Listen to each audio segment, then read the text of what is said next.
पाक कलाम कहता है जिस जगह से वो अरेस्ट हुआ उस जगह का नाम था गत्समनी। जब यीशु गत्समनी से अरेस्ट हुआ और उसे उस रात पकड़ के जब ले गए, वो लगातार उसे मारते रहे। उन्होंने उसे इतना मारा था कि वो अपनी लकड़ी नहीं उठा पा रहा था। आप पढ़ सकते हैं, खुदा के पाक कलाम में लिखा है उसकी क्रूस को उठाने के लिए एक व्यक्ति आया था जिसका नाम था शिमोन कुरेनी, इन इंग्लिश साइमन कुरेनी।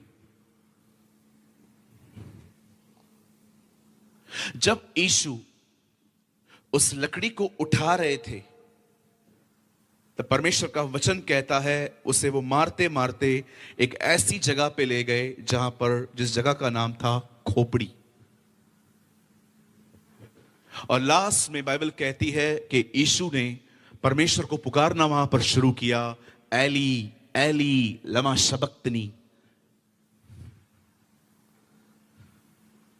खुदा के पाक कलाम में लिखा है जैसे यीशु ने अपना को बताना चाहता हूं, यीशु मसीह ने जब लोगों की जिंदगियों में चमत्कार किए तो उसने बहुत हद तक लोगों को कहा जाओ और किसी को न बताओ। आप जानते हैं यीशु चमत्कार करता था, लेकिन यीशु हमेशा चाहता था कि लोग चमत्कारों से भी ज्यादा जीने के सिद्धांतों को सीखें। बहुत सारे लोग ये बात नहीं जानते हैं कि यीशु जीवन जीने के सिद्धांतों को सिखाने आया।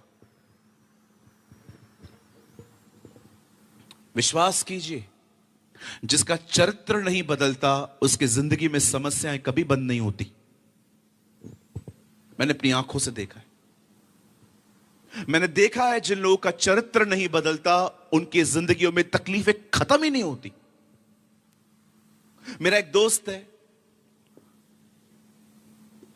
7 जगहों पे नौकरी बदल चुका है। वो हर जगह पे एक ही प्रॉब्लम होती है उसको। वो गुस्से में कुछ ऐसा कर लेता है कि उसे जॉब से निकाला जाता है। 2 महीना पहले वो अपने बॉस को तमाचा मार के आया है। उसका बॉस मेरा दोस्त है। बोलता है तू उसको कुछ समझाता क्यों नहीं है? मैंने बोला क्यों, क्या हुआ? बोला चाटा मार के गया और क्या करेगा। इतना गुस्सा आता है उसको, इतना गुस्सा आता है, एक्सट्रीम लेवल एंगर। गाली निकालेगा कभी कभी, कभी कभी गुस्से में किसी को मार के आएगा, कभी कभी अपनी मम्मी के ऊपर भी गंदा चिल्लाएगा। आज वो कहां पर भी सेट नहीं हो पा रहा। जिनका चरित्र नहीं बदलता वे कहां सेट नहीं हो पाते। मैं कभी कभी सोचता था यीशु मसीह हमेशा चरित्र की बातें क्यों करता है। धन्य है वे जो दीन हैं, धन्य है वे जो नम्र हैं, धन्य है वे जो दयालु हैं। क्योंकि परमेश्वर जानता था इंसान की सबसे बड़ी प्रॉब्लम गरीबी और बीमारी नहीं, उसका चरित्र है। मैं आप में से भी हर एक को कहना चाहता हूं, ऐसे लोगों को सुनिए इन दिनों में जो चमत्कारों से अधिक जीवन जीने के सिद्धांतों को आपको सिखाएं। बाइबल कैसे पढ़नी है, प्रार्थना कैसे करनी है, उपवास कैसे करना है, बहनों के साथ व्यवहार कैसे करना है, अगर हम किसी से पैसे ले रहे हैं हमें कैसे उसको टाइम पे देना चाहिए। जीवन जीने के सिद्धांतों को सीखना बहुत जरूरी है। लेकिन हमारा प्रॉब्लम यह है हम इस चीज में कोई इतनी रूट, और इस हॉल में जो ये थोड़ी सी जगह प्रॉफिट के पीछे नहीं है, वही रियल प्रॉफिट है। आज का प्रॉफिट भी प्रॉफिट के पीछे। मैं सबकी बात नहीं कर रहा हूं। कई सारे प्रॉफिट्स मैं आपको सच कहता हूं, they are very dangerous profits. कई लोग आएंगे, ब्रदर आपने सबका अच्छा किया है, आपके साथ किसने अच्छा नहीं किया। ये सबकी कहानी है। कोई है ऐसा जिसके साथ ऐसा नहीं हुआ है? मैं एक भाई के साथ सेवा कर रहा था, and you know, he called himself a prophet. उन्होंने एक बार कहा यहां कोई है जिसको पेट में दर्द है। अब 500 लोग बैठे हैं, एक को नहीं होगा। इधर कोई है जी नहीं, वो ऐसे नहीं बोलता था, वो नाम लेता था, जकई नीचे उतर। आपका परमेश्वर आपका नाम लेके बुलाता है। This is your God. वो नाम लेके बुलाता है लोगों को। तो मैं आप में से हर एक को कहना चाहता हूं, उन प्रॉफिट्स के पीछे मत जाइए जो आजकल स्कूटर और कार का नंबर बताते हैं। ये वो दिन थे, बाइबल कहती है पुराने नियम के लोग जो होते थे वो लोगों के दिलों को बताते थे, लेकिन आज स्कूटर नंबर, कार नंबर बताया जाता है। अरे क्या करेंगे जी, वो तो ऑलरेडी पता है हमें। ये सब आजकल टीवी पे चलता रहता है। मैं आप में से हर एक को कहना चाहता हूं, मैं विश्वास करता हूं ये सुन के आप प्रभु के वचन के लिए एक जोरदार ताली बजाएंगे। नहीं, सुन तो लो। जानते हो मेरी बाइबल में क्या लिखा है? मैं जानता हूं जो लोग परमेश्वर से प्रेम करते हैं ना, वो झूम उठेंगे। मेरी बाइबल में लिखा है, भविष्यवाणी से अधिक उसका वचन माना जाए।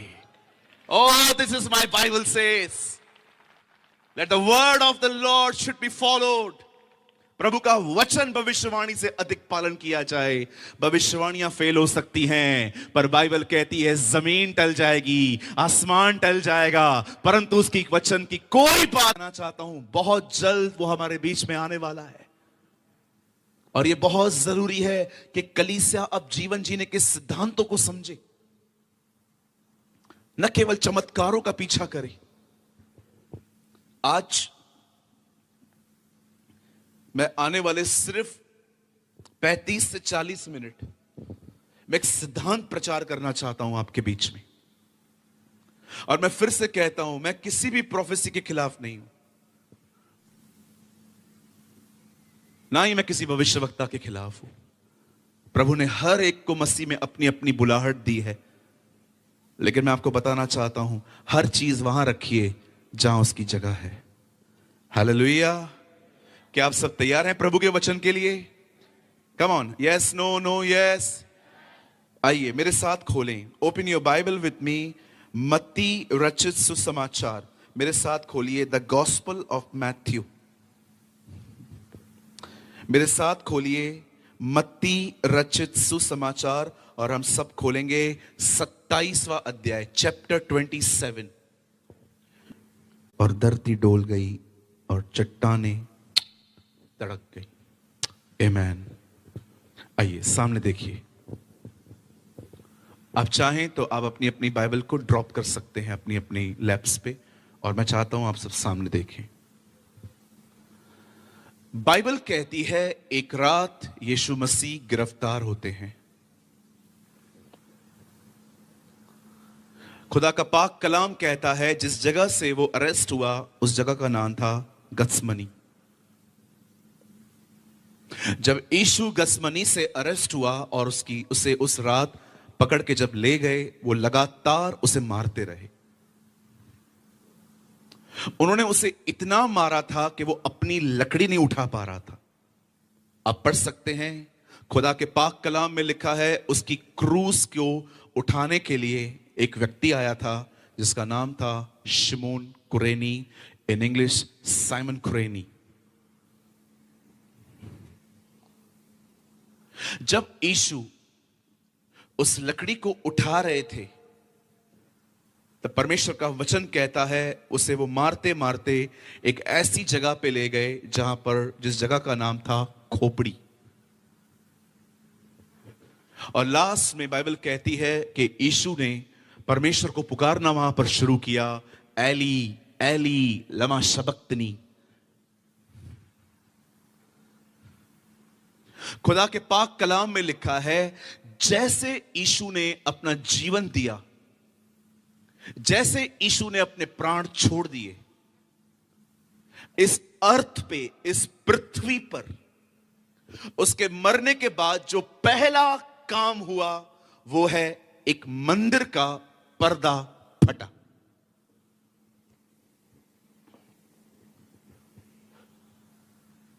आखिर क्यों उसकी मृत्यु के बाद पहला काम यह हुआ कि मंदिर का पर्दा फट गया? कौन है यह मंदिर? कहां है यह मंदिर? किस तरह का मंदिर है ये? मैं कुछ आपको समझाना चाहता हूं और मैं वादा करता हूं मैं आपसे ज्यादा समय नहीं लूंगा। ये एक शॉर्ट मैसेज है, लेकिन परमेश्वर ने मुझे आज आपको देने के लिए कहा है। क्योंकि मैं जानता हूं आप में से यहां पर बहुत से लोग हैं जो परमेश्वर के लिए भूखे और प्यासे हैं। मैं जानता हूं जैसे बाइबल कहती है, जैसे हिरनी पानी के लिए हाफती है, वैसे ही मेरा मन तेरे लिए हाफता है। मैं विश्वास करता हूं आप में से कुछ लोग यहां पर ऐसे हैं जो उसके लिए जीना और मरना जानते हैं। You know the Bible says, खुदा का पाक कलाम कहता है कि जब परमेश्वर ने, प्रभु यीशु मसीह ने अपना जीवन क्रूस पे दिया, उसके बाद लिखा है एक मंदिर था वहां पर जिसका पर्दा फट गया। और बाइबल ये भी कहती है ये जो पर्दा है ये ऊपर से नीचे तक फटा है। बाइबल ये नहीं कहती है नीचे से ऊपर तक गया है। अगर आप मुझे कोई पर्दा फाड़ने के लिए कहे तो विश्वास कीजिए मैं उसको नीचे से ही फाड़ सकता हूं, मैं ऊपर से नहीं फाड़ सकता। लेकिन ये एवरीथिंग अ यूनिवर्स, परमेश्वर ने सब कुछ बनाया। जब परमेश्वर ने सब कुछ बनाया, परमेश्वर ने उसके बाद अपने बेटे, अगर लूका की किताब 3 अध्याय उसका आखिरी वचन पढ़ेंगे तो वहां पर लिखा है आदम परमेश्वर का पुत्र था। खुदा ने अपना बेटा बनाया, एडम। याद रखो, आदम को खुदा ने अपना बेटा कहा है। वंशावली अगर आप पढ़ेंगे तो वहां लास्ट में लिखा है Adam was the son of God. जब परमेश्वर ने आदम को बनाया, बाइबल कहती है परमेश्वर ने आदम को एक जगह पे रखो, स्वर्ग से नीचे आता था मिलने के लिए। अगर आपको यह बात नहीं पता है कि अदन की वाटिका कहां थी, तो मैं आपको उसकी लोकेशन भी बता देता हूं। हिस्टोरिकल बुक्स बताते हैं अदन की वाटिका मिडिल ईस्ट में थी, एक ऐसी जगह जिसका नाम है आज Iraq. It's very near to Baghdad. परमेश्वर ने अदन की वाटिका मिडिल ईस्ट में लगाई थी और रोज परमेश्वर स्वर्ग से नीचे उतरते थे, आदम से मिलते थे और फिर चले जाते थे, फिर शाम को आते थे, फिर मिलते थे, चले जाते थे। परमेश्वर रोज आदम से मुलाकातें करता था। लेकिन एक दिन कुछ ऐसा हुआ कि जब परमेश्वर नीचे उतरा, तब परमेश्वर को अदन की वाटिका में कोई नहीं मिला। नोबडी, सब खाली था। और पहली बार परमेश्वर को चिल्लाना पड़ा, आदम आदम तू कहां है। हम क्यों पुकारते हैं किसी को, हम क्यों चिल्लाते हैं? क्योंकि कोई दूर है। परमेश्वर ने पुकारा, आदम तू कहां है। और बाइबल कहती है आदम अपने अपने जिस्म को कुछ इस तरह से बाहर वो आया और परमेश्वर ने उससे कहा, क्या हुआ, क्या तूने वो फल खाया? उसने कहा, नहीं खुदा, जो पत्नी आपने दी थी, मैंने मांगी नहीं थी, आपने दी थी, उसने मुझे फल खिलाया। फिर परमेश्वर ने हवा को बुलाया, आपने ऐसा किया? मुझे सांप ने कहा। अब सांप के पास तो कोई है ही नहीं जिसके ऊपर ब्लेम शिफ्ट करे, नहीं तो वो भी करता। ये सब एक दूसरे पे ब्लेम शिफ्ट करने लग गए। और अंत में जब परमेश्वर ने देखा कोई अपना गुनाह नहीं मान रहा है, तब परमेश्वर ने मनुष्य को अदन की वाटिका में से निकाला। मैं आप में से हर एक को बताना चाहता हूं, यहां देखिए, आदम पाप की वजह से अदन की वाटिका से बाहर नहीं निकला, आदम बाहर निकला ईमानदार न होने के कारण। कहिए, परमेश्वर चाहता है मैं ईमानदार बनूं। हां, जोर से बोलो, प्रभु चाहते हैं मैं ऑनेस्ट बनूं। हां, ऑनेस्ट बनना, बोलो ऑनेस्ट बनना। मैं 2 मिनट इसके लिए बात करना चाहता हूं। आप जानते हो आजकल बहुत सारे लोग हैं जो डिसऑनेस्ट हैं। कहिए डिसऑनेस्ट। हां, जोर से बोलो, इतने लोग हो, बोलो डिसऑनेस्ट। हां, जोर से बोलो डिसऑनेस्ट। हां, इसको हिंदी वर्ड है बेईमान। अभी समझ में आया। हमारे बॉम्बे में एक कहावत है, सुन लीजिए, बहुत काम की है ये कहावत। बेईमान से बेईमान सेठ भी मुनीम ईमानदार चाहता है। सबको चीट करेगा, लेकिन जो उसके अकाउंट संभालता है वो ईमानदार होना चाहिए। He will be the honest person. हमारे कलीसिया में एक बच्चा है, मैंने उसको, इसकी मां ने मुझे कहा भैया से प्रार्थना करवाओ, ये बहुत गुस्सा करता है। तो होता, मैं आपको बताना चाहता हूं, वे ईमानदार थे, वे अपने पाप को मानते थे। बोतल लेके उसके पैरों पे तोड़ देते थे ये लोग कि हम इस व्यापार को बंद कर रहे हैं। और मैं आपको कहना चाहता हूं, अगर आप एक ईमानदार हैं, परमेश्वर आपका आदर करेगा। God will honor you. He honor the honest people. कभी आपने सोचा, कभी आपने सोचा क्या आप जानते हैं भाइयों बहनों, एक दिन हम स्वर्ग जाएंगे? कितने लोगों को यह विश्वास है हम जाएंगे? बहुत लोगों नहीं है। बोलो बाजू वाले को, क्या प्रॉब्लम है भाई? बोलो हम जाएंगे, जोर से बोलो हम जाएंगे। हाँ, अब ये काम करेंगे, सुनो सोनगढ़ के भाइयों बहनों, जब हम लोग उधर जाएंगे ना, तो हम लोग मिलके एक पलटन बना के ऊपर उस चोर से मिलेंगे जिसको यीशु मसीह सबसे पहले लेकर गए। उससे पूछेंगे हम, पहली पहली बात हम उससे ये पूछेंगे कि तूने बाइबल कितनी बार पढ़ा था? पता उसका उत्तर क्या होगा? पता ही नहीं है बाइबल होता क्या है। नहीं बनना, इससे ऐसे बनूंगा। हाँ बिल्कुल, जितनों को नहीं बनना, इससे ऐसे बनूंगा। हाँ बिल्कुल, जितनों को पैसे लिए हैं सबको लौटाओ आज जाके। आपने देखा जक्कई ने क्या किया? जब उसे घोषणा की मैं सबको लौटा दूंगा, तब प्रभु ने कहा आज इस घर में उद्धार आया है। Oh, he will be saved.